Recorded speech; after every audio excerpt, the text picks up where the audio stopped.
sebetulnya keterangan saksi Susi dan Kuat itu sudah mengatakan bahwa mereka tidak tahu soal pelecehan di Magelang. Apakah itu dengan sendirinya sudah menggugurkan tuduhan soal pelecehan seksual dari Yosua kepada Putri? Ya, dari awal sebenarnya sudah digugurkan. Kenapa? Kalau disebut pelecehan seksual harus ada fakta hukum. Fakta hukumnya apa? Yaitu adanya visium terhadap korban yang dilecehkan secara seksual tadi. Yang kedua, ada orang yang korbannya mengaku, mengaku kepada penyidik, kepada bahwasanya ada pelecehan seksual. Itu juga sudah SP3.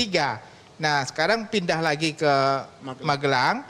Lalu narasi, ini namanya narasi ya. Kalau yang pertama itu benar-benar laporan pidana. Kalau ini sekarang narasi pelecehan seksual. Dan narasi pelecehan seksual itu sudah dibantah atau tidak diketahui oleh para saksi. Nah, kalau saksi-saksi ini sudah menyatakan tidak tahu, berarti tidak ada yang melihat sendiri, mengalami sendiri, dan mendengar sendiri adanya pelecehan seksual. Berarti nol saksi, berarti alat buktinya nggak ada. Kalau alat bukti nggak ada, berarti kejadiannya tentu menurut hakim tidak ada.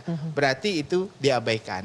Nah, sekarang muncul lagi narasi tentang kepribadian ganda Joshua tadi. Ini saya katakan tadi sekali lagi Mas Sylvia. Jadi sebenarnya narasi yang dibangun ini jangan terlalu terpengaruh pengacaranya terhadap kliennya begitu. Sampai nanti supaya nanti apa yang diperjuangkannya itu benar-benar didasarkan kepada narasi fakta-fakta hukum. Bukan narasi tentang suatu apa yang namanya menjadikan ini sebagai suatu drama begitu. Tapi penasehat hukumnya kekeh bahwa mereka memiliki 4 bukti setidaknya bahwa betul telah terjadi pelecehan seksual terhadap Putri. Kita tampilkan bersama, apa saja itu?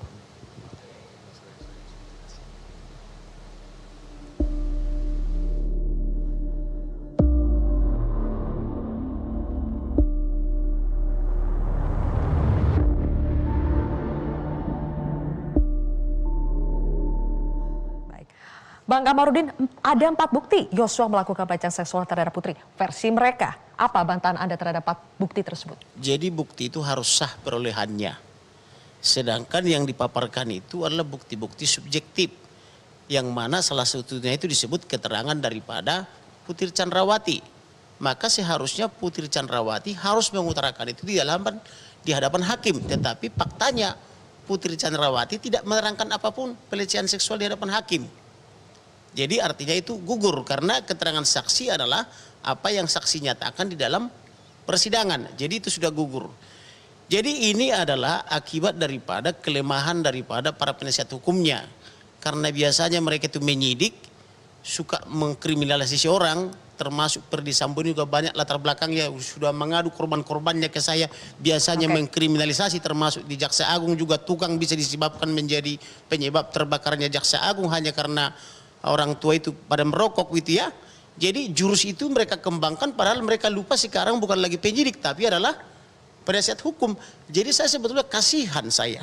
Kasihan melihat Perdi Sambo, kasihan melihat Putri tidak ada yang nolong. Makanya saya tawarkan waktu itu mending mereka give up, saya tawari pengacara-pengacara hebat sekelas Hotman Paris dan kawan-kawan kan begitu. Tidak apa-apa saya yang bayar, yang penting mereka itu dapat pembelaan yang berkualitas. Kan ada begitu. Ada satu dari 4 bukti yang disampaikan penasihat hukum Putri, yaitu pemeriksaan psikologi forensik. Mas Reza, hasil psikologi forensik itu memiliki akurasi yang tinggi tidak? Berjenjang. Yang paling ideal, kalau saya ingin membuat profil tentang Mbak Zilvia, yang harus saya periksa, yang harus saya assess adalah Mbak Zilvia. Tapi anggaplah Mbak Zilvia sudah tidak ada. Kemudian diperkenalkan istilah adanya otopsi psikologis. Berarti saya mencoba untuk membedah kondisi psikologis atau potret psikologis orang yang sudah meninggal ini, tapi dengan cara memeriksa orang-orang yang dianggap tahu tentang mendiang Brigadir Yosua.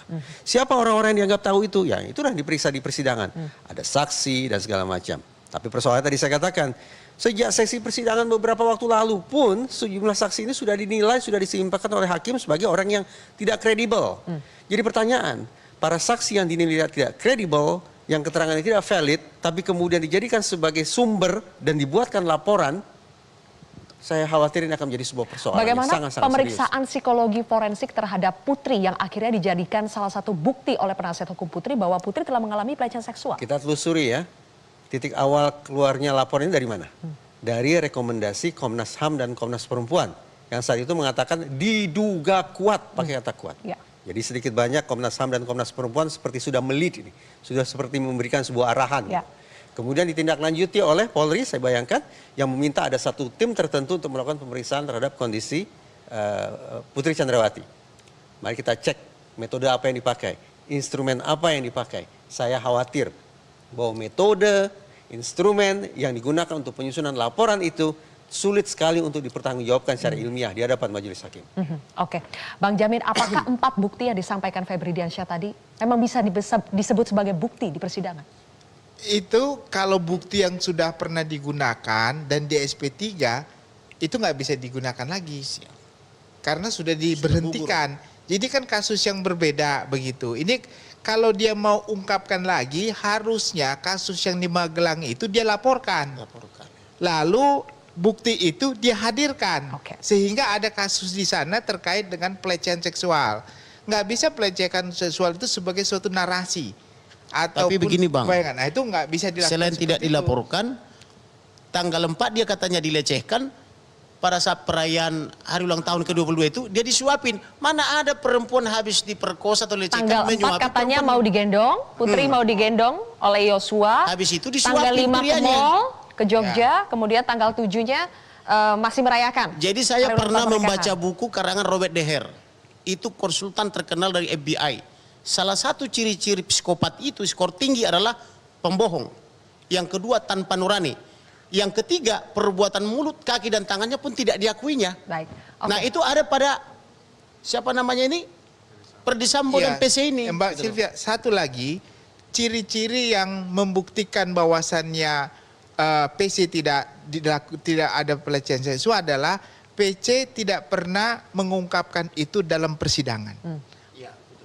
Tidak pernah diungkapkan bahwasannya dia pernah dilecehkan. Siapa yang saksi, apakah saksinya Susi atau yang lain, Kodir, dia tidak pernah menanyakan bahwasanya apakah kamu pernah lihat saya dilecehkan atau Baik. apapun dia nggak pernah ngomong gitu.